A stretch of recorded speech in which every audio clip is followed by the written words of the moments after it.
What kind of multilingual family is yours? What languages do you use in your family, in your community, with extended family, friends, and colleagues? Hi, I'm Ute from Ute's International Lounge, and I help multilingual families foster all their languages in the most effective way. There are many different constellations of multilingual families. They come in all shapes and colors. I always say that it is like a continuum of increasing complexity. Starting from a family that speaks language purple at home and language yellow in the community. Then there are families who also speak language green at home when the parents or caregivers speak two different languages, for example. And then there are also situations where there's also language orange in the community, for example, when there is a situation of diglossy or two national languages. In many multilingual families, the partner or caregivers who speak different languages speak an additional language, language blue, to each other because they don't speak their partner's languages, for example. When our children attend school in language yellow, so a language that is not one of our home languages, but is one of the community, we will also welcome this language yellow at home because our children need to use it to do homework, to process what they have learned at school. You can guess, it's always advisable for parents and caregivers to know this language too in order to allow effective communication. Now, sometimes we are lucky and our language blue is also present in the community or used at school or at work. The scenarios of multilingual families can become more and more complex also throughout time when circumstances and situations change.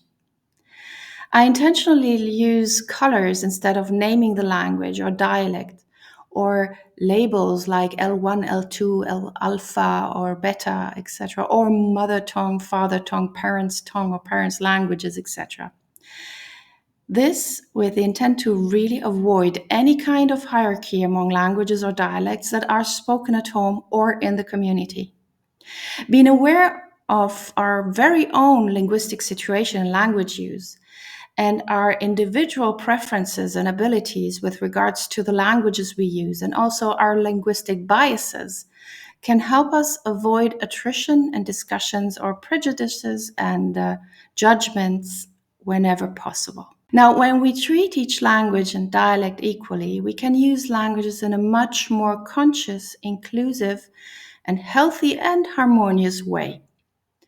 Our experience, our doubts, our way of acquiring and learning, and what we think about our language and our partners or caregivers' language influences not only our relationship with the other adults, but also the one with our children.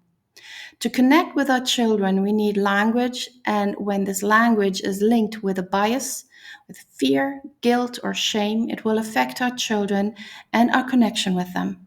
It will also affect our children's sense of belonging, their self esteem, and their confidence in who they are and how they use their languages. Furthermore, it can affect our children's response to the language used in our family, at home, and in the broader community and society. The way our children perceive our language will have an impact on their motivation to learn it and to nurture it. I'd love to know how your multilingual family looks like, how you use all your languages. Please let me know in the comments.